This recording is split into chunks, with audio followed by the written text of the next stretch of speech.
HP Media.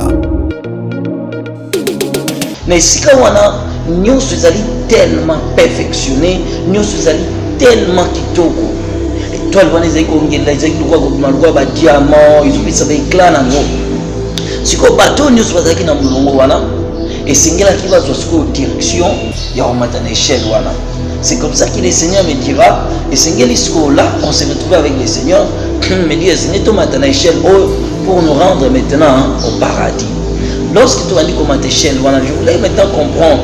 Échelle, est vraiment nini, tina nango nini. Oui. Abinanga, est échelle de l'ascension. Oh, est combien on va na éternité na bango céleste. Tantôt nous avons la cristal, les objets d'abord étoiles, les akongenga. Ce que tu as mona na musika. Na musika ville moko ya munene. Ville moko ya munene ba koma na musika na ville wana ba koma la cité merveille de Dieu. Tout était en blanc de cristal. Donc il vit la maison de musique pour eza kongenga.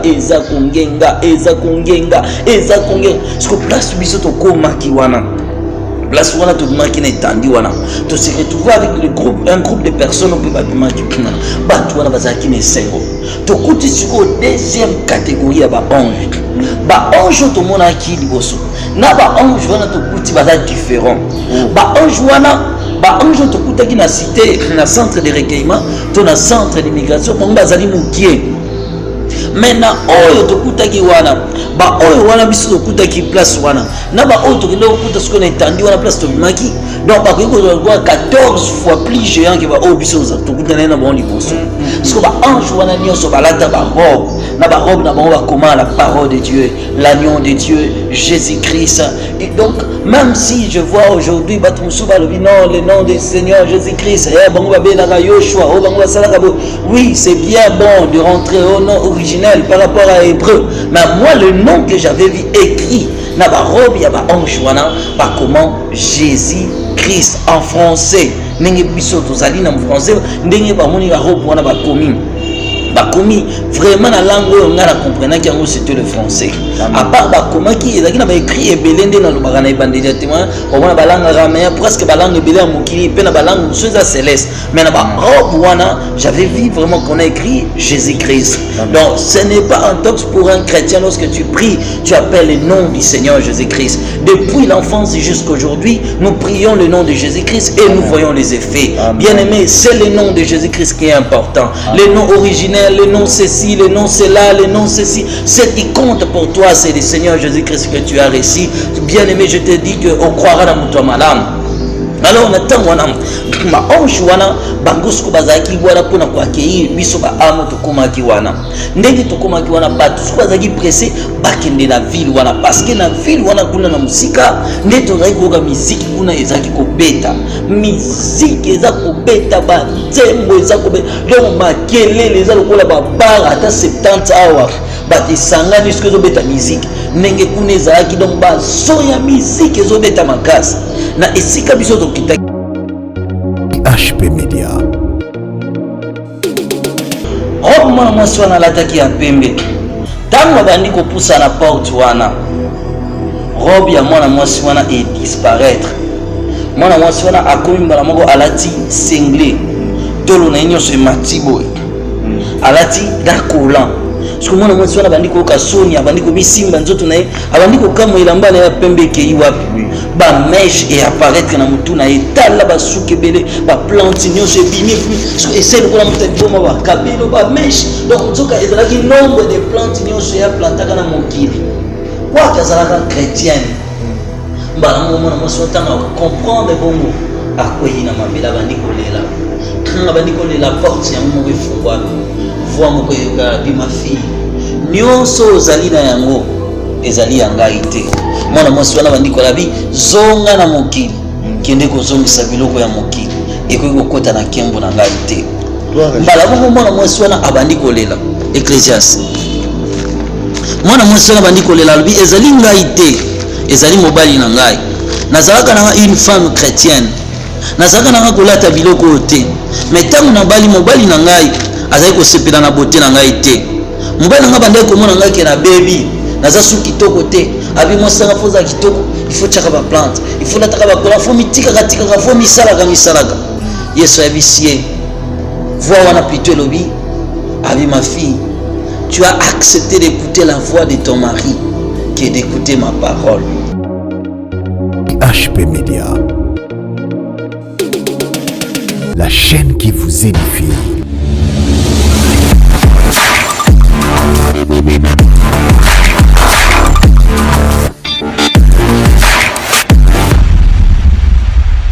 Shalom, peuple de Dieu, vous qui nous suivez partout dans le monde, à travers l'internet, à travers notre chaîne et HP Media, vraiment, topesibino mbote mingi polo a pambola biso na ndenge apesi biso sous opportunité pengolu et grâce au tomisana kobenga ya koyeba komona na lisusu na émission ya sikato pe kokutana lisusu na mokolo ya lelo na nzela ya etandoki vraiment nzambe apambola biso nyonso e makomo ezokisa biso e moto nyonso ayaka mpa nzambe azongaka lolenge ayaki te tika ete à travers cette émission tozala peni édifié pourquoi pas consoler nzambe oyo assistaki batoma ya kala et ameka mpe koassiste biso en direct de cette émission. Oui, je ne suis pas seul, je suis avec notre daddy, notre homme de Dieu, le prophète Astombaya. Tozana sur ces plateaux toujours pour continuer kokoba na nzela ya témoignage oyo tobani nango bamwa ebele déjà tokomi na partie ya paradis et toyotaki kozwa mwa ndambu oyo tolandaki et tozocontinue toujours kolanda yango et lelo ezali mwa continuité par rapport ya eloko tobandaki. Alors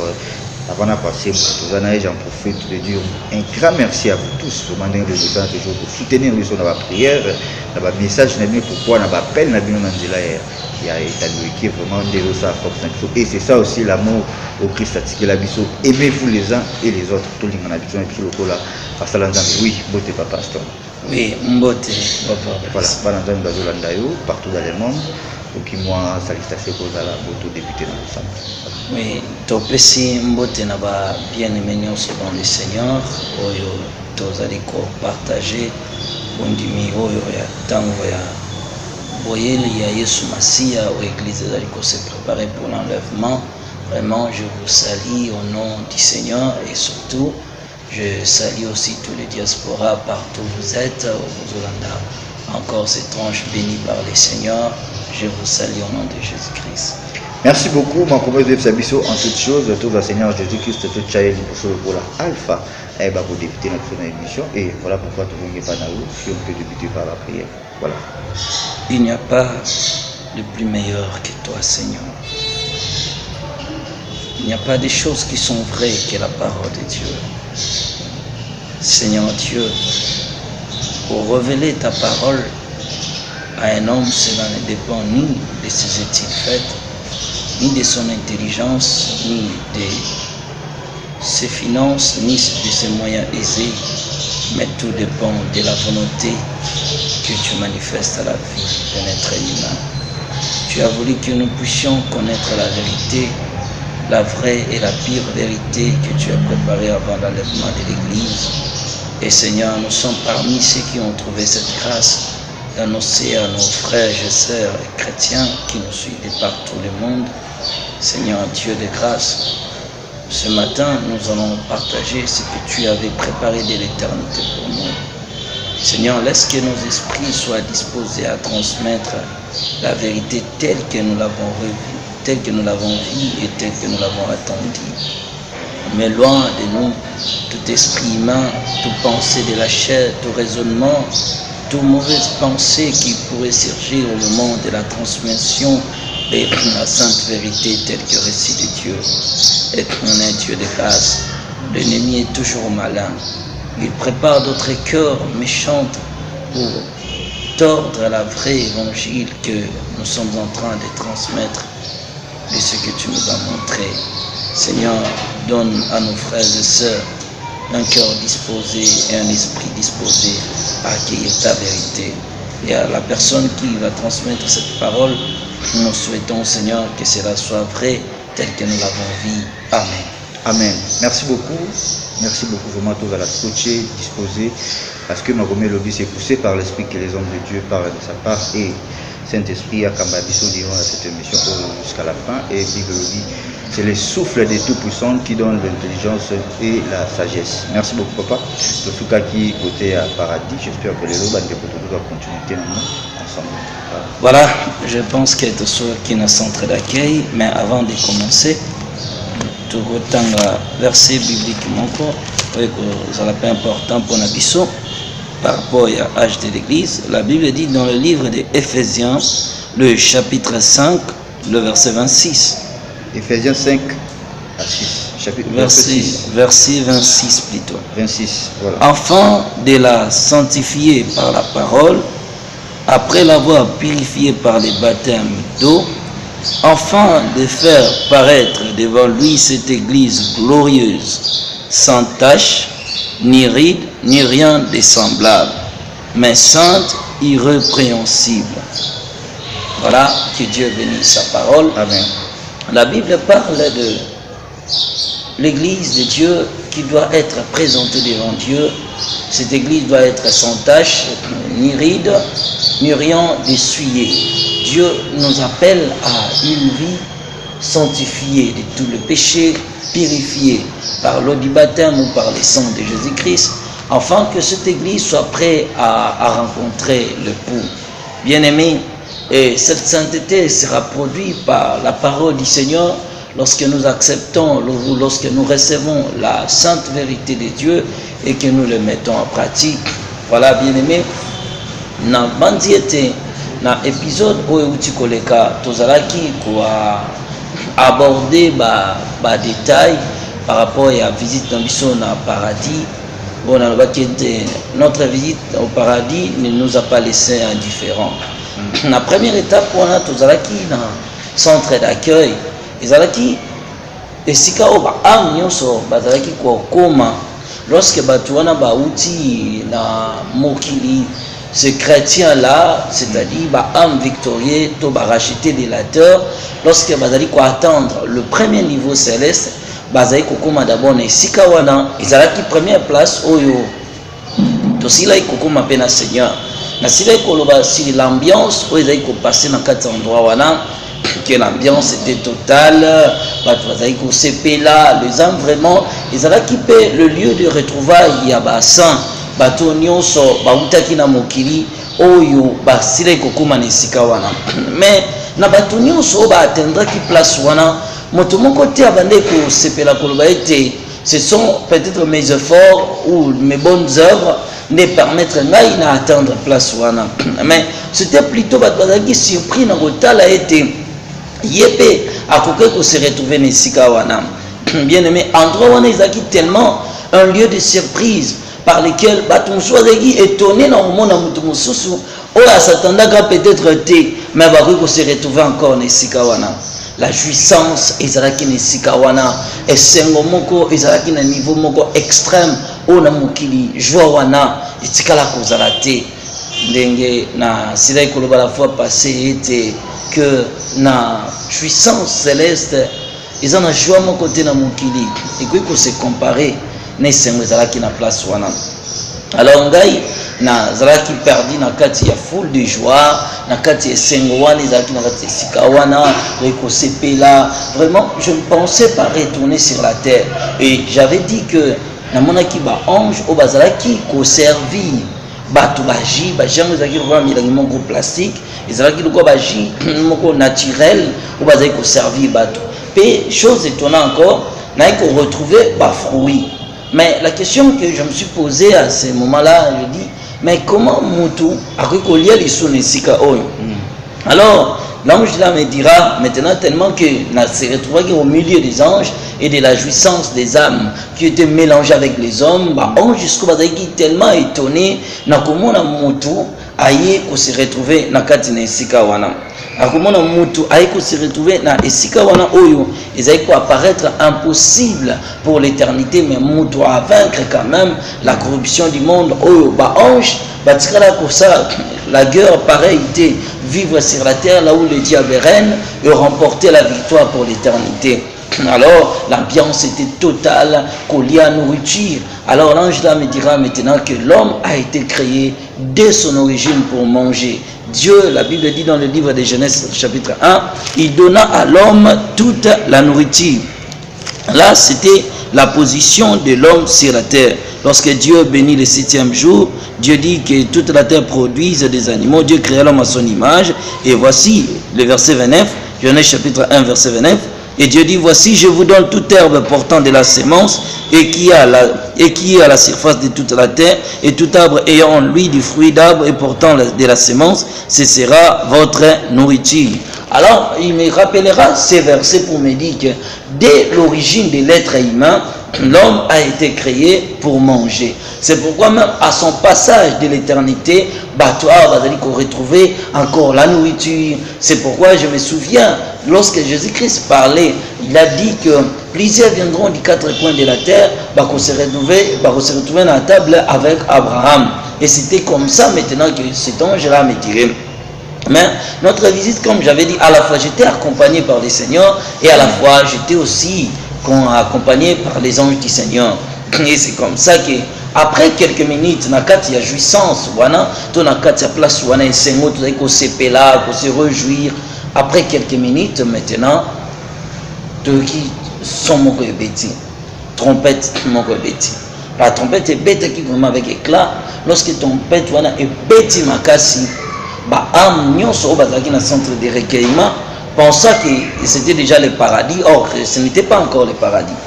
Alors, ange batu nyonso plutôt bazaki na centre wana na esika ya jouissance wana basali siko mulongo. Batu nyonso to sali file d'attente. C'est comme ça qu'il ngana koya ko se retrouver encore avec le Seigneur. Parce que tant que to sali file d'attente wana to sali al mulongo mbala moko namoni échelle moko et apparaître. Échelle moko ano et apparaître dans le vide. Et si que bandi là et si que soukeli ezali komona na te voilà. Et qui siko échelle wana ezali tout en or, ezali tellement ko briller, ezali ko dégager une lumière étincelante à tel point qu'il n'a pu ko détailler en côté na ba description na biso ya mokili.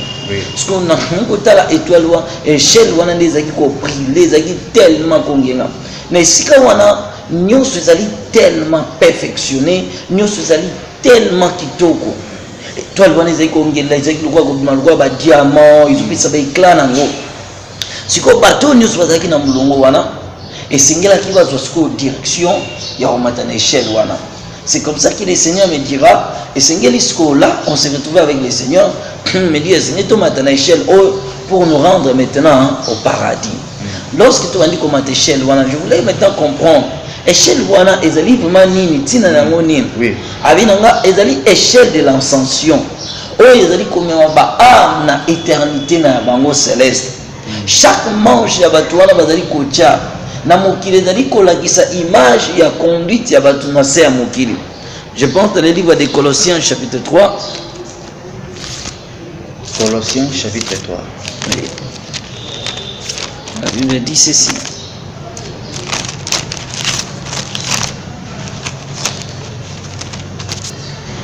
Si donc vous êtes ressuscité avec Christ, cherchez les choses d'en haut, où Christ est assis à la droite de Dieu. Affectionnez-vous aux choses d'en haut et non à celles qui sont sur la terre. Amen.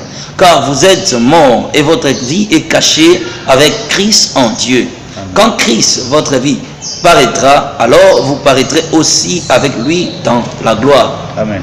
Et c'est comme ça, sikoyo, on a Seigneur qui matin, tozwa direction échelle wana. Chaque manche, ange wana bazaki konyata, chaque pas babane kocha, plutôt batu bazaki kocha na escalier wana, batu wana bazaki ko esengele mutu wana a adorer. Chaque pas bazaki kocha, il faut adorer. Chaque pas bazaki kocha, il faut adorer. Parce que lèvres batu wana bazaki tellement rempli de paroles d'adoration, paroles tellement admirables. C'est là que j'ai compris même le sens des paroles d'adoration.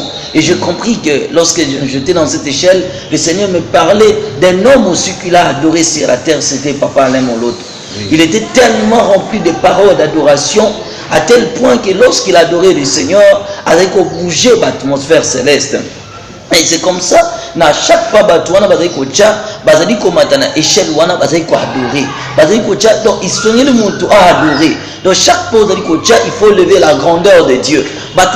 Élever la grandeur, il y a un problème dans bangoté. C'est ce que l'église actuelle a manqué. L'église a manqué ce qu'on appelle l'adoration. L'adoration est maintenant loin de la foi chrétienne. C'est l'adoration qui ramène l'église dans la présence de Dieu. Si l'église ne pouvait que demeurer dans la présence de Dieu, si l'église pouvait encore demeurer comme l'église primitive, comme le premier chrétien à l'époque, qui n'était qu'à la présence de Dieu pour chercher la face de Dieu, si l'église pouvait retourner encore à adorer le Seigneur, si l'église aujourd'hui est en maladie, si l'église aujourd'hui a perdu son onction primitive, c'est parce que l'adoration est loin de l'église du Seigneur. Amen. Et c'est comme ça maintenant que moi pas. Parce que tant que chaque pas robe ya mutuana ezozo encore plus d'éclat. Chaque pas azocha robe ya batuana ezozo encore plus d'éclat. Mais ce que j'avais remarqué na échelle wana montante, tant mutazo mata batache moko ya makila ezotangira ba robe wana. Batache wana bane coopérer lokola savon. Une fois soki makila ne tangeli yo, robe na yo esingengi. Etangeli yo makila no engengi, robe na engengi etangeli yo. Alors na tunisiko makila wana ezali nini? Oza kotangela batu wana batache wana rouge ezali nini? Alors c'est le sang du Seigneur Jésus-Christ qui a été versé pour le salut de l'humanité. Et que sans l'effusion du sang, il n'y a pas le pardon du péché. Alors chaque fois que bateau bazou n'a pas atteindre le ciel, makila yesu sengeli ko sanctifier kabango pour na ko purifier encore. Si les chrétiens quand vous priez, même si tu demandes pardon, n'oublie pas de demander la purification du sang de Jésus-Christ. Alors c'est comme ça que batouana bazaki ko matana échelle wana batouana siko bazaki tellement na rapidité na sengwana sengeli ba mataka ba kende ba mataka ba kende batou bazo matana vitesse batou bazo mata ba ange baza ko accompagner chaque âme ba âme bazali ko accompagner siko chaque âme na kobeta comme instrument ya musique bazo betela ka mutuana banzem mutuana azoyemba azomata azoyemba azomata yaki ko mana tourne ce sengaki to franchir l'escalier wana. Tant que biso to bandi komata le Seigneur avec na simananga ingaza ki liboso. On bandi komata, to bandi komata. À chaque étape on me disait adorer, adorer, adorer, adorer, adorer. To bandi komata l'escalier wana. Tangu to mati na escalier wana, ce qu'on a likolo na escalier wana, to mona ndeti escalier ngo ekota na kata ba nuage. Parce que singla est traversé. Tangu to traverser sikoyo ba bouillard wana, to koti na escalier wana to bimi likolo. Tu peux se retrouver dans une vaste étendue inexplicable. Que sur la description humaine, je ne trouve pas de vocabulaire pour nous exprimer l'immensité de Sikawana. Amen. Et ça là qui tellement mounene. Alors dans Tobimi Wana, nous avons donc ezaki na lumière du cristal.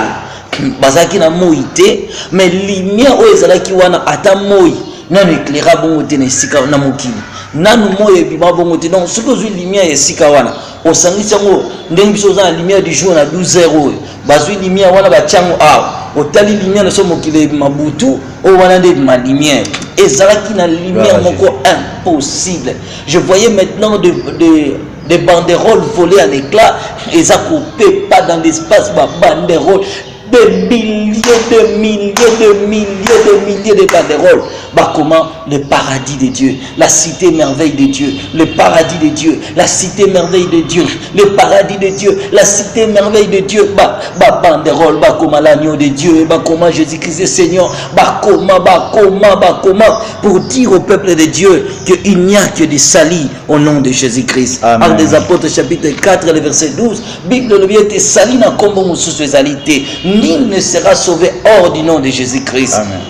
Mabande wana ils ont coupé pas. Na se retrouva na milieu endroit moko inconnu, inexplicable, indescriptible.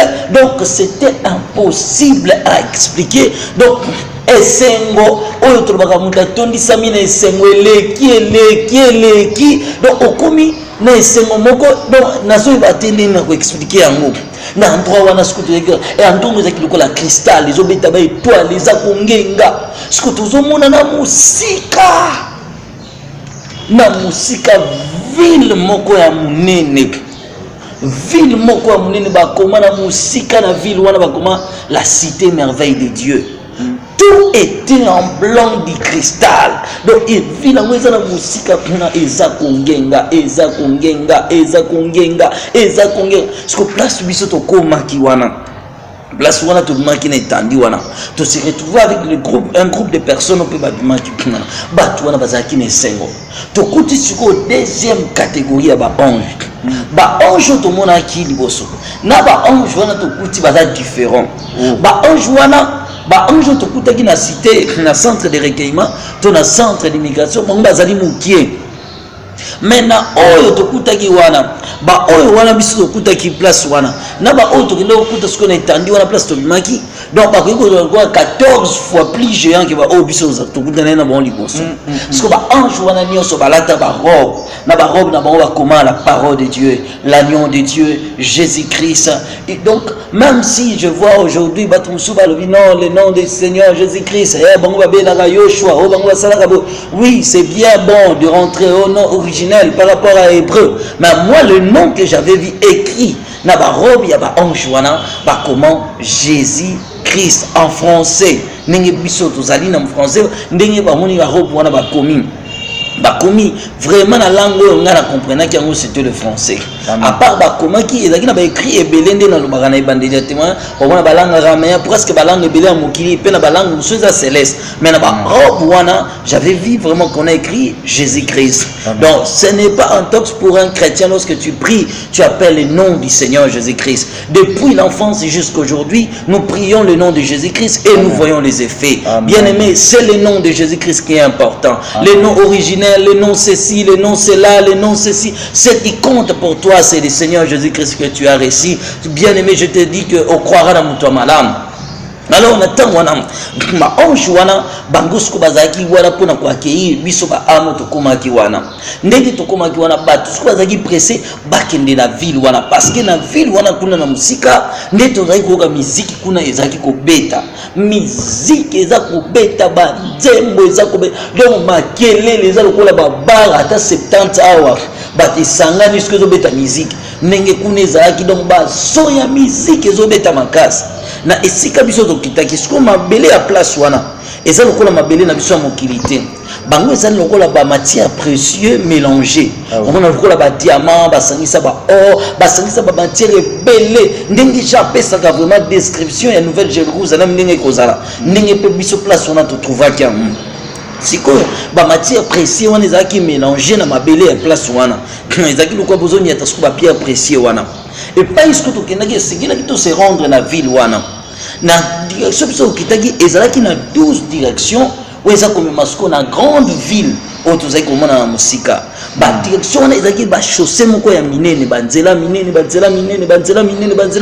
ezalaki na nombre ya 12 nde ezalaki comme mabatu na 12 villes na entrée na 12 portes ya ville wana ce que et pas na place ndenge za nzela koto avant to comme na nzela mususu ezalaki na ba jardin de fleurs ba fleurs wana eza ko beta musique ba fleurs wana eza ko yemba ba fleurs wana eza ko adorer nzambe eza ko ninga ezalaki lokola ba fleurs soki tozana elanga tolamuki na tongo soki bozana ba fleurs na lupango ne saka lokola mwa ba buya lokola ezui mwa voilà episaka éclat kitoko ndenge ba fleurs wana soki ezalaki kopesa ezalaki ba fleurs ya lolenge na ba fleurs kitoko eza ko ninga ba fleurs moko kitoko na kitoko esengo ba fleurs on eza ko beta musique ezaki ko beta musique parce que tout autour ya ba prince ya ba chaussée wana tozalaki ezalaki na ba garde-fou ba garde-fou wana ndenge ezalaki lokola ba bordi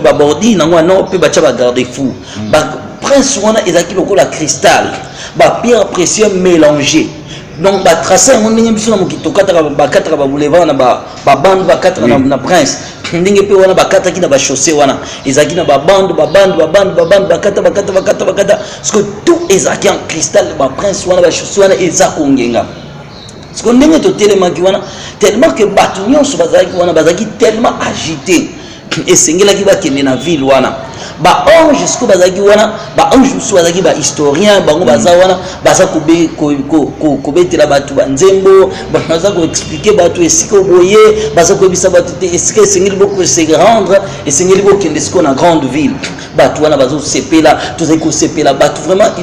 Donc on avait tellement l'esprit de l'empressement qu'on pensait, dont tous voulaient seulement que akende directement dans la ville, akende kaka directement dans la ville, batouane sengo, batouazo bina, batouazo sepe. Donc mawezala kite, mutumonta zeko regretter que na uti ko kufana mokili, que na uti ko tika famille ngai, na uti ko salabo donc souci à mokili oyo ezala ki lisusu na batute pour te dire bien aimé que la vraie consolation d'un homme sur la terre n'est que le Seigneur Jésus-Christ. La consolation divine. Merci papa. Et c'est comme ça que la joie était immense. Et pendant ce que tu télémakiwana, le Seigneur me disait, oh, c'est ça la cité merveille de Dieu. C'est là le paradis.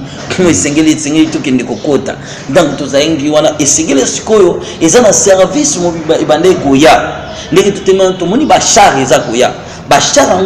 ils na ba cheval ningi zanga ba shanga kala ba cheval komona ba tiem sous 9 cheval sous 12 sous 15 ba ange moko azako kumba cheval wana nde chaque approche na bango tuzomona na bango ko bazaki communauté bazoloba bazoya kasiko le Seigneur me dit ndenge bazoya bazako tatola la sainteté la sainteté la sainteté la sainteté la sainteté bazoya bazoloba bazoya ndenge bazoya bazakoloba ndenge bazoya ko bazakoloba ndenge bazoya ko ti ba ko koma sko esika to telemo batu sko esingelaki to banda ko matala ba char wana batu bazaki na empressement même ange wana avant même na char il faut batala kombo na liste. Tant bakotala kombo na yo babengi yo char wana ekomi décoré na kombo ya mutu kombo na yo ekomami tout autour ya baru ya char wana en or ekomami ba siko ba cheval wana bango bazotatola la sainteté. Dieu est saint, Dieu est saint, Dieu est saint, Dieu est fidèle, Dieu est grand, Dieu est saint, Dieu est fidèle. Bango bazotatola bazociter na ba verset biblique siko ba char wana tout en or wana nde ekokoma siko na ba kombo ya mutu. Ange wana omona mutu moko singela mataba ange wana bazaki musu omona azana 4 ba zel mibale musu bazana ngo 6 musu bazana ngo 3 donc musu bazaki lokwa ba séraphin par rapport ya Isaïe chapitre 6 bango siko bazako bazo ko memaka mutu soki babengi kombo na yo donc mutu azaki considéré na honneur moko atakwa moko te ya mokili ba pesa valeur lo lengi bazaki ko pesa ba âme béni wana moma na ba bengi kombo na yo o mati yo moko na char ba ange wana ba sungi o mati na ba marche nango o matiti likolo o vandi na char wana e bandi ko kende na yo okei soki tu no ko ki okei soki tu no ko ki okei batu wana bazaka ko kende alors le Seigneur me dit singili to se rendre. Et on commence qu'on a char de visiteurs. Char de visiteurs, ils allaient char yanine. Bateau nous sommes à expérience céleste. On a la qui nzamba meminga na lola. On a la qui on a moni paradis. On a la qui na kutena Yesu. Ils allaient service à ange. Il y a char de visite. Il y a char de visiteurs. Et il y a qu'on âme. Pour na komimaka bango siko dans les lieux célestes. Comme on a des visiteurs, ndesco char on a visiteurs. Et il y a qui kozwa ngai. Tant le matisi biso na Yesu un jour na la kumba azai ko kumba tambi Seigneur pourquoi zo kende là alors que moi j'avais l'esprit agité au komaka na ville voilà il me dit parce que moi je suis ici mais ngana yo to se retrouver dans la grande ville et Seigneur tu as beaucoup de choses à voir oh Seigneur lui annoncer na habitants de la terre amen.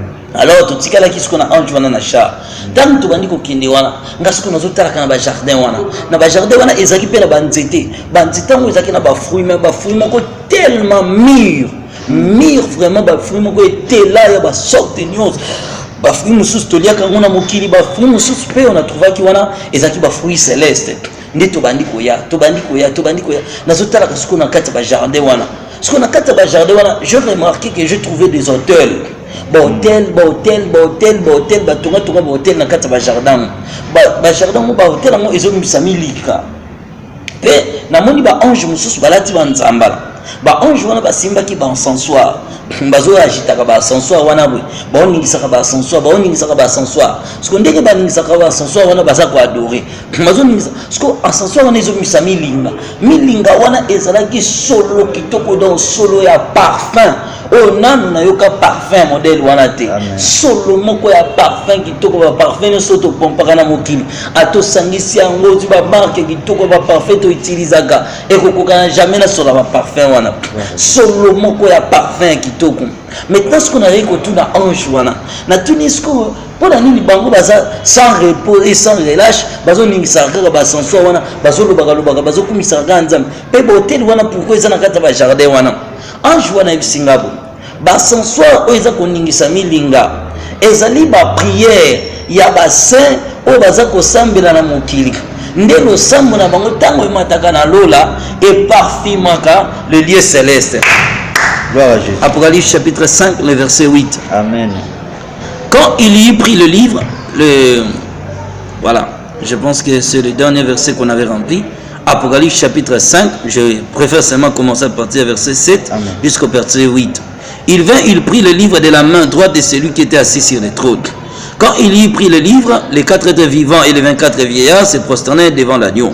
Voilà, verset 5, dernier tiré à verset 8.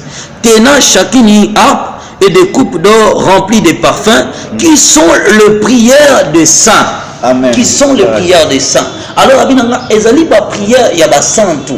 Alors, qu'est-ce qu'on a dit non? Ezali prière ya ba santu, ezali prière ya ba santu. Alors, lorsque ba saint baza ko sambela na mataka dans le lieu céleste pour na ko parfumer le paradis de Dieu. Il dit c'est ça le parfum pour Dieu. La prière des alliés parfum qui toko. Ouais, yaka ko pesa solo ya malam. Alors là où il y a odeur moko ya mabe, une mauvaise ordure, qu'est-ce que ba salaka ba pompaka parfum. Ce qui mutalingi ko éviter solo ya nzoto na sengela pomper parfum pour misa solo ya malam. C'est de même la vie à mutu. Abi lorsque la vie d'un homme est pourrie par la malédiction, est pourrie par des lois de la famille, est pourrie par la condamnation, est pourrie par la souffrance, par les insultes, par la calomnie, par l'imoquerie, par la honte de la vie, et que nous allons abandonner de tout le système de vie. La seule chose, ce n'est que la prière. Lorsque la personne prie, c'est pourquoi bato basambela kaming ba changement total na ba vie na bango nde changement ya vie na bango ezali solo ya parfum o epesa makap. Abi dis à nos frères de prier sur la terre, de prier le Seigneur. La prière sera votre nourriture. La prière sanctifiera votre âme. La prière sanctifiera votre corps. Et la prière changera aussi la réalité de vos vies sur la terre. Il n'y a pas de plus grand secret que la prière. Alors, en jouant avec Bisanga, l'importance et l'utilité de la prière. Alors, vous voyez, les chrétiens de l'église primitive ont passé toute leur vie sur la terre qui est dans la prière. Abi, mais nos frères sur la terre ne fait que dormir, kolala, les peuples sont remplis de distractions. Abi, la prière est qu'on ranime encore l'alliance des hommes avec le Seigneur. Amen. La prière est qu'on renforce l'harmonie, yamutu, la relation parfaite avec le Seigneur. Abi, dit à nos frères de prier sans cesse, à tout temps et à toute occasion favorable. Et c'est comme ça que l'homme, j'essaie de expliquer. Beaucoup de prières aussi. Et arrive dans les lieux célestes. Il faut que la prière est la prière de la sainteté par la personne qui adresse sa prière. Et Seigneur Moutouana a dans un cœur libéré de toute haine, de tout conflit et de toute rancune. Et que assemblé par des motifs de conscience. Nous avons stressé prière sous l'intention qu'il y a quelque chose pour approuver Batou. Abi ces prières là sont suyées. Et ça va prière sainteté. Et ça va prière à Batou assemblé là. Dieu n'a pas assemblé dans Zambé, salelanga, banguna nga bamona, ndenge salenga, ba fininga pemingi, ba choninga pemingi. Abi ba prière wana et mataraté. Mais lorsque la prière, ils ont rencontré la pureté du cœur. Ils ont rencontré la sainteté du cœur de l'homme. Ils ont rencontré la justice dans la vie d'un homme. Ils ont rencontré la sainte conduite de la personne. La prière là, n'est pas dans les lieux célestes. N'est pas pour purifier les trônes du Seigneur. N'est pas pour parfumer et sika oyo. Mais bato basambela pour tuer leurs ennemis. Bato bakenda dans l'église. Nzamba bo mungu dia ngazo telemina nga akufa kota mabele. Avec ces prières là et mantakate.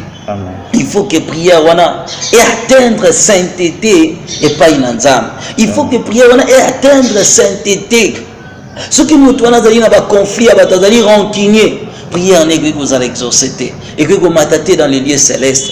Ce qui nous tourne dans le bateau, le bisakate. Prière n'est que vous m'attendez. Lorsque l'esprit nous est rempli d'orgueil, et tant que nous avons blessé intérieur, nous avons souci. Prière n'est matarate. Nzambe azwaka lo sambo ya bato bazana suscité. Azwaka pe lo sambo ya bato bazali ko s'inquiéter. Mais nzambe azwaka lo sambo ya ba oyo baza kolela ba pasi na bango epai na ye. Alors c'est comme ça que l'ange m'expliquait. Tobandi koleka. Non tu koleka ba ange oyo bazaki na bansensoir. Ce qu'on a tuni pona ni ba hotel wana ezaki na katika zo pela moto makasi zo misami linga. Alors ba hotel wana ozo ko pela moto zo misami linga. Nde ezali ko contribuer na lumière céleste. Et zali lo sambo sikoya ba oyo ba chrétien bazo vivre na sainteté. Donc la sainteté ne suffit pas seulement pour eux. Ba bâtissent encore le sacrifice. Romains chapitre 12 verset 1 à 2, la Bible dit d'offrir nos corps comme des sacrifices vivants. Voilà, le passage est très important. Amen. Je pense que ça va nous donner encore plus de lumière pour nous comprendre. Romains chapitre 12, la Bible dit ceci. Je vous exhorte donc, frères, par les compassions de Dieu, à offrir vos corps comme un sacrifice vivant, saint, agréable à Dieu, ce qui sera de votre part un culte raisonnable. Ne vous conformez pas au siècle présent, mais soyez transformés par le renouvellement de l'intelligence, afin que vous discerniez quelle est la volonté de Dieu, ce qui est bon, agréable et parfait. Amen. Et c'est comme ça maintenant. Alors, la vie des sacrifices.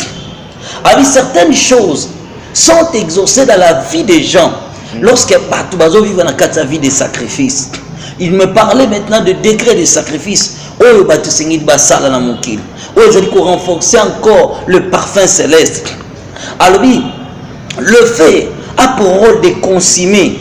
Nous sommes dans la rencontre à moto et zikaka. Ezala libende, ezala ndap, ezala libaya, nyonso ezikaka na moto. Abi c'est pareil, via ba jeune et salaka na bomo ya moto. Il faut que batu ba jenaka, batu ba sala ba jeune comme pas possible. Yebisa bandiko na biso Seigneur ba vivre na vie ya ba jeune. Abi yebisa bandiko na biso Seigneur ba vivre na vie ya ba sacrifice ya ba montagne, ba retraite. Muta se coffre pendant des jours et des jours pour na koluka elongi nzambe. Ce sont là des sacrifices agréables à Dieu et des gens de donner ce qui est précieux pour eux-mêmes. Nde yangwana ezali ba sacrifice abande ko parler dans ba sacrifice au bato sengeli basana mokili abi tout ce qui est précieux pour l'homme lorsque mutazali ko offrir en nzambe et que santé na ngeza apprécier mais na ndimi na perdre kitoko na ngai pona lukelongi nzambe na ndimi loko ezali important pona vie na ngai iliko tambola na ngeza important ko vana na kola na pongi na ngeza important mutu wana lobite mikona kola lisute akomi kola na sala bina pona likambo na zanango na ndimi na lala une semaine na mabele na ndimi na lala na sima na ndivina lukelongi nzambe alabinde yangwana esokoma moto na vie ya moto yango kena kotumba pe kozikisa nyonso. C'est comme ça ezali ko parfumer encore les lieux célestes. Alors on continue notre marche tozalaki kokende sko poto koma na ville wana ezalaki 10 km par rapport ya ba maître na biso ya mokili. Tant tobandiko ya tobandiko leka tobandiko ya na charwana. L'ange m'expliquait il y a ba merveille nyonso zaki dans les lieux célestes. To ko koma sikona esika o esengele to koma na ville wana. Tant to komi ba 12 directions wana nyonso to kutani na vaste étendue moko ya munene. Na étendue wana siko to kutana kina ngo ndesika ville ngo ezalaki donc espace moko no ya munene liboso ya ville ndenge to mona na chaque devant ndako nyonso to immeuble ezalaka toujours na véranda nango. Alors siko esika wana ezalaki ya munene étendue moko ya munene, tout était en or. Kongenga woluza kongenga tokuti siko des milliers de milliards d'anges. Oh ba ange bazalaki place wana talebele pour acquérir bateau. Tokuti siko esengo o ezalaki place wana na bato wana tokomaki place wana ko bina kinolinge wana ko sepela ko kumisa nzambe ko tombola esengo ezalaki place wana de milliers de anges wana bazaki siko koyemba. Et c'est comme ça maintenant que je vais rencontrer les seigneurs. Baza kubita musique, baza kubeta musique, baza kubeta musique. Et alors, un temps, je me retrouve aussi avec l'ange encore. Et un temps, je me retrouve encore avec les seigneurs. Parce que tout ça, qui n'a qu'à folie à musique, wana. Ba ange wana. Baza qui des myriades et des myriades. Des anges, bazako yemba, ba cantique, bazako bina, bazako sepela, bazako kumisa, bazako yembela nzambe. Alors, ce qu'on a tellement perdu, na komona la foule ya ba ange wana. Ndis ko na ba diko tuna, j'ai posé question, on me dit ceci. Abi ba ange nyoso zali komona, des myriades o bazali constitué na un grand nombre ya ba groupe ya ba ange. Et ça qui 135 451 orchestres célestes ou animaka ba cantique nyoso ya nzambe na lola. Des groupes ya ba ange wana nombre na bango yango wana. Siko ba ange wana bazali constitué na ba groupe quoi so bazali des milliers bazali formé de groupes des anges. Ba chaque groupe wana ezali ko porter kombo na yango. Okomona groupe mosusu ezali groupe la parole de Dieu. Ba ange wana ba yemba kaka nzembo ya makambo eteli lo banzambe. Ba groupe mosusu ezali composé na ba ange o bazali ba ange de combat. Bango ba yemba kaka nzembo etala ba combat. C'est pourquoi quand quelqu'un prie, lorsque nous avons un sujet de guerre, il faut y avoir un nzembo ya bitumba. Pour y avoir animer ba cantique céleste, il y a de guerre et bien intervention des anges de guerre pour intervenir. C'était comme ça. Au moment où nous avons constitué un ange de orchestre de consolation. Bango ba yemba ba nzembo consolation. Yango ba nzembo ne betaka muona mutazaki na pasa zaki na milelo. Tangu nzembo na za koyoka ngo motema mutekomi kozwa consolation. Nde ba nzembo wana siko ba ange wana bazali koyemba baza kobina na bandi ko sepela na bandi ko siko na yiko na bi pourquoi ba ange oyo bazali koyemba ba nzembo mais bazali koyemba siko na ba chanson mosusu to yemba na moki. Na yiko ki musique ya papa le moloto. Ezaki ko beta ne sika wana noka ba nzembo ba divin d'amour. Nazali koyoka ba nzembo lokola donc ba nzembo ebele ba nzembo na ava kuva yemba ba nzembo moto kitisa moto ba nzembo na ezalaki tellement ebele na okoki ba chanson ya Maman Lola Leonardo na yoki ba nzembo ba Maman Lola Leonardo na koyoka ba chanson ya frère Carlito na koyoka ba nzembo ya Maman na Yerusalema na koyoka ba nzembo malamu ya ba nzembo ebele ya ba chrétiens ozi kubeta na sika wana. Mais majorité des chansons encore que nous chantons sur la terre kunezai kobeta te. Siko tangu na yoki mona bi pourquoi banzembo oyo eza kobeta na kati na esika oyo. Ba bisinga ete ezali ba cantique céleste. Banzembo oyo ezalaka inspiré epai na Nzambe. Banzembo ya Nzambe ekobetama pe na mokili. Bino na mokili boselaka Nzambe banzembo. Nzambe baselaka nzembo te. Alobi na mulikanda ya psaume ete que ma bouche chante ta parole. Nzambe baselaka nzembo te, mais Nzambe inspiraka maloba na epai na moto po yembela ye. Siko mingi na bino na mokili bazali koyembela Nzambe, mais bazali koyemba ba chanson inspirée à Nzambe te. Ah oui, c'est la raison que le temple du Seigneur est souillé. C'est la raison que le péché et l'abomination est sur place na kati ya temple ya Nzambe. Siko tu écouter na kata fulwana ba ange wana. Je vis maintenant ange moko ya munene yazali ko voler dans l'espace. Avec Kotinda Barange, Boyemba pour la gloire de Dieu, chantez pour l'honneur de Dieu, chantez pour la gloire de Dieu, car il est merveilleux, chantez pour la gloire de Dieu. Ce qu'on a tenu un jour à l'équipe, mon nene, il y a un jour, mon nene naïe, ce qui apparaît dans mon kila, c'est pas mon kila mobimba. N'a tenu ce que pourquoi il est à Zotina Bangwabi, il est à remplacer qui s'attend au Lucifer, à qui s'occuper dans la cantique céleste, mais son nom ne m'a pas été révélé. Abi Yendaza a remplacé Satan. Lorsque le diable a été s'est rebellé envers son créateur, c'est lui maintenant à jouer relève. Yakoyemba Kaba cantique céleste. Et c'était lui qui dirigeait jusqu'au Banzembo. Mais chose étonnante, Batouana Bazakoyemba Banzembo, plutôt Anjouana. Seules les chansons des hommes qui ont été chantés sur la terre ou que Dieu avait inspiré sur la terre, ne se répéter. Mais Banzembo Anjouana Bazakoyemba Bandela tête. Orchestre Bazoemba Nzembo, kuna Bazoemba Nzembo, kuna Bazoemba Nzembo, kuna Bazoemba Nzembo. Bazoemba ba chanson tout à fait différent. Mais malgré Bazoemba Nzembo différent, babandela ba chanson té. Ceux qui bayemi Nzembo baleki, bayembi o baleki, bayembi o baleki. Si qu'on entend pourquoi babandela Nzembo té, on me dira encore, ah oui parce que Dieu est la source des inspirations. Amen. Si l'église a tombé dans la faillite, que l'église a retourné à Dieu qui inspire toutes choses. Amen. Dieu est la source intarissable. Voilà. Et c'est comme ça maintenant. Alors après quelques minutes, na moni apparition ba ange mususu. Oh bazalaki wana te, ba ange wana ba ko apparaître. Bazalaki ba ange collecteur. Rôle na bango ezalaki nini? Koya ko récolter kasko ba nzembo. Tant ba ange bazoyemba nzembo, soki nzembo esili, nzembo ne komi sous forme milinga. Parce que ba ange wana bango bazalaki na biloko mo lokola ba vase. Baza ko collecter ba nzembo wana, bazo collecter ba nzembo, so ba collecter ba kei, so ba collecter ba kei. Na tuni sko ba ange bazo kina ba nzembo ngo wapi? Alors il était ba nzembo wana, bazali komema ngo na mokili pour na ko répandre yango pour les salis des saints. Lorsque batoizo ba cantique inspiré de Dieu, banzembo wana eyaka pona ko sanctifier bomo ya bayenge bede. Alors en janvier singeli tolanda to mona ndenge musique kitaka na mokili. Tango tolandi bango te ko bima na ouverture moko to mona ki ba ange bazali ko répandre banzembo bazo supango na mokili. Bazo ba chanter pour la gloire de Dieu, chanter des cantiques inspirés de Dieu, chanter pour l'honneur de Dieu, chanter pour la gloire de l'Éternel. Alors alors ce sont là des cantiques inspirés par Dieu.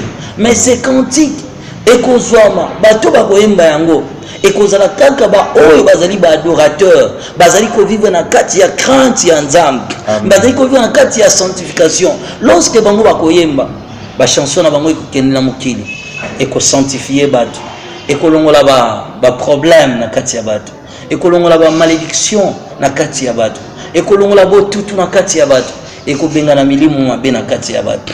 Alors on a dit mais biso lelo banzembo ne sala kama kambwana te. Abi pourquoi? Parce que pour les musiciens chanter est dans tout un travail. L'ange me dit il ne manque pas de récompenses. Dieu qui vous a donné ce don de chanter pour sa gloire connaît aussi vos besoins. Mais lorsque vous utilisez le don de Dieu pour s'enrichir, le don de Dieu pour vos propres besoins personnels, le don de Dieu pour tromper le monde, le don de Dieu pour ravir le bien de mon peuple, pour estorquer la richesse des enfants de Dieu, vous êtes sous la malédiction. Amen. Ces enfants de Dieu ne sont là que pour respecter la parole du Seigneur. Ces enfants ne sont là que pour faire ce que vous leur dites que c'est Dieu qui vous a dit. Mais le sang de ces gens-là vous sera redemandé. Amen. À cause de la méchanceté. Lorsque la mission va transformer le vrai don du Seigneur pour les intérêts égoïstes de la vie, la présence de Dieu. Amen. Et la vie de Dieu, la quatrième église. Alors, il parlait que des musiciens qui chantaient pour Dieu, qui chantaient pour la gloire de Dieu, et on citait ces musiciens-là qui ont chanté pour la sanctification de l'église, pour la purification du cœur abattu, et c'était comme ça que alors après quelques minutes, il me dira de rentrer maintenant au ciel. Et quand nous fûmes rentrés au ciel, tozongi ce qu'on a là, tu as trouvé ce qu'on bateau, on a tout tika qui place bateau, on a kobina, bande ko sepela, bateau on a basali sous mulongo, basali siko seconde mulongo na bango ezaki wapi, bakende siko kokota na kati ya grande ville. Siko na 12 portes, ezaki na 12 portes, au 12 portes wana bato tellement bato wana basali mulongo, bato wana esengelaki ba accéder maintenant dans le lieu céleste. Bato wana siko batelemi na mulongo wana, tout joyeux baza ko sepela, bato wana baza ko sepela. Ezaki na ba portail wana siko ya minene na niveau moko impossible. Na ba porte wana ezaki na ba kombo ekomama bakombo. Babinanga ce sont les noms des rachetés. Ne ezali écrit na miraille du paradis. Ce qu'on vit là, ezaki na 12 fondations, ezaki moulayi, ezomona na tina se, tellement ezaki tout à fait cristal. Ba tout ce que bateli mangi na mulongo. Mais ezaki na réalité bande ko passer na mulongo wana. Mutu pa kota na porte wana. Mutu azaki kaka ye moko esengela kota na porte wana. Boko leka jamais mibale kaka yo moko ndoko kota na porte wana. Soki babengi yo porte wana, soki kaka yo komi tour na yo porte wana efungwami. Siko pembeni ya porte wana ezaki na ba ange moko mibale, balati bilamba, balati ba robe na bango ya pembe, bazo pesa siko bienvenue na ba frères na biso na ba sœurs, beaucoup dans le royaume de Dieu qui a été préparé pour vous. Bazo répétera même parole wana, même parole wana. Na tango biso to komaki tu es kokuta sikoyo mwana mwasi moko azalaki liboso ezalaki tour mwana mwasi wana. Or avant d'accéder na porte wana esengeli o remplir les 12 conditions ya paradis. Tango ekomi na tour ya mwana mwasi wana aya telemi na porte. Tango sikoyo ye fala kota na porte wana, tango abandi kopusana po banda kokota, robe mwana mwasi wana alataki ya pembe. Tango abandi kopusana na porte wana, robe ya mwana mwasi wana e disparaître. Mwana mwasi wana akomi mbala moko alati sengle tolo na nyonso emati boye, alati da collant. Parce que mwana mwasi wana bandi koyoka soni, abandi komisimba nzoto na ye, abandi kokamwa elamba na ya pembe ekei wapi, ba mèche et apparaître na mutu na ye, tala basuki ebele, ba plante nyonso ebimi ese lokola moto eboma ba kabelo ba mèche. Donc nzoka ezalaki nombre de plantes nyonso ya plantaka na mokili kwaka ezalaka chrétienne. Mbala moko mwana mwasi ntango comprendre bongo akwei na mabela bandi kolela, bandi kolela porte yango moko efungwami, voix moko eyoka bi ma fille nyonso ozali na yango ezali ya ngai te. Mwana mwasi wana bandi kolabi zonga na mokili, kende kozongisa biloko ya mokili ekoki kokota na kembo na ngai te. Mbala moko mwana mwasi wana abandi kolela. Ecclésiaste mwana mwasi wana bandi kolela alobi ezali ngai te, ezali mobali na ngai. Nazalaka nanga une femme chrétienne, nazalaka nanga kolata biloko te, mais tango na bali mobali na ngai azali kosepela na bote na ngai te. Mobali na ngai bandai komona ngai ke na bebi naza su kitoko te, abi mosanga foza kitoko, il faut tchaka ba plante, il faut lataka ba kola, faut mitika katika, faut misalaka. Yesu abisie voix wana plutôt lobi, abi ma fille, tu as accepté d'écouter la voix de ton mari que d'écouter ma parole. Ma parole ezali au-dessus, il y a pas de décision à battre mon qui. Mais tu as préféré écouter la voix de ton mari. Je suis mon voix abandiko regretter. Si seulement tu avais écouté ma parole, si seulement tu avais écouté ma parole, ma fille, tout ce que tu as ezali angaïté, la porte s'est fermée. Ecclésiaste chapitre 3 verset 14. J'ai reconnu que tout ce que Dieu fait durera toujours, qu'il n'y a rien à ajouter et rien à retrancher. Amen. Et que Dieu agit ainsi afin qu'on les craigne. Ecclésiaste chapitre 3 verset 14. Abi nyonso nzamba sala ekoumela libela. Pena nyonso nzamba sala ezalaka na eloko kolongola te, pena eloko kobakisa te. Tango nzamba salaka yo asalaka obotamaka na ba plants na mutu. Tango obotamaka na mokili, obotamaka na matoyi etoboka. Tango obotamaka na mokili, obotamaka na solo etoboka. Tango obotamaka na mokili, obotamaka na mbebo rouge, obotamaka na basala. Le Seigneur a dit que la porte s'est fermée et la femme était tombée par terre. La femme a dit qu'on regrettait à cause de la beauté, à cause du maquillage, à cause du pantalon, à cause du collant. Et doucement, la femme là est tombée. Tant que doucement est kangami. Et je n'ai tout l'histoire parce que le spectacle est épouvantable. Son âme a été envoyé en enfer. Elle a été une sainte chrétienne qui marchait dans la parole de Dieu, qui a connu la vérité et qui ne vivait que dans la vérité. Mais à corrompa qui vérité n'a pas s'attacher, n'a pas quitté, des faux cheveux, des pantalons, des choses des hommes que la femme l'a apporté sur la terre, des bijoux, des collants, tout ce qui est 1 Timothée chapitre 2, le verset 9 nous interdit, 1 Pierre chapitre 3, le verset 3 nous interdit, Exode chapitre 30 nous interdit. Cette femme chrétienne s'est retrouvée avec toutes ces choses-là et elle ne pouvait pas entrer dans le royaume de Dieu. Et on me dit ceci, tout ce que vous utilisez dans votre corps qui est en abomination à l'Éternel apparaîtront le jour du jugement. Amen. Voilà, que Dieu vous bénisse. Merci beaucoup, merci beaucoup, Papa Ston, vraiment que Dieu vous bénisse, nous va protéger. Plus ma casse, il peut toujours continuité. Il y a place de ce qui a sur les 12 conditions à remplir pour entrer au paradis. Il y a un détolobé la samedi. Voilà, merci beaucoup. Alors, nous sommes arrivés à la fin de cette émission. Mais moi, quelques questions et causes à mater. Vous avez bien dit que dans le cadre de paradis, au monde qui papa allait mon loto.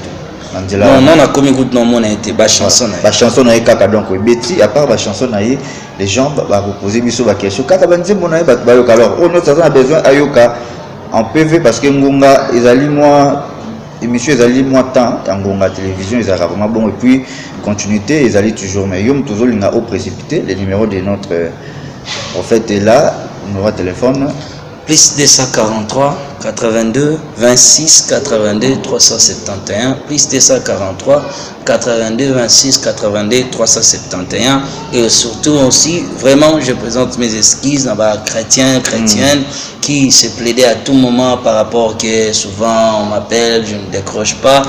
Je pense que ça, c'est notre maison, c'est une famille par laquelle j'ai toujours dit, que je le répète sans cesse, tout le monde est au courant de l'histoire que Naoutek au passé et comment j'ai été soumis dans ma réponse, ainsi de suite. Mais on peut toujours écrire, on peut maintenant aussi appeler, parce que maintenant là, les programmes sont bien modifiés, on peut toujours appeler, nous serons toujours disposés à décrocher pour parler aussi avec les enfants de Dieu.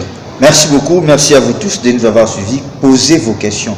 Nakasia ba commentaire tout tinami tout nanayo to kozala to zango to komisela mo papa alors continuité bo dans biso dans quelques minutes awa bozo zango et puis le samedi encore to monde va continuité non alors je dis un grand merci na équipe technique ya EHP Media Nathan Mamba Charlie Kanga Aigle du Kaw et les deux Miongo caméraman intelligent vraiment que Dieu vous bénisse et pourquoi pas Maman GH Posé Amani et la servante de l'Éternel depuis la France Noéline Poka la fierté. Donc merci beaucoup Nabino nyonso boza ki libaku ya kolanda biso boza ki temps Nabino pour pesa ki étiquette à travers témoignage au Zamba Saïla Maramba Binene Saint-Esprit aya asosolisara mais la lumière na kati vie Bible lobby c'est poussé par l'esprit que basali nzambe balobaratina na ye et les tokoi kolia kaka yango c'est la parole de Dieu. Merci beaucoup. Alors je dis un grand merci et Nabino nyonso on se retrouve juste après. Bye bye. HP Media, la chaîne qui vous édifie.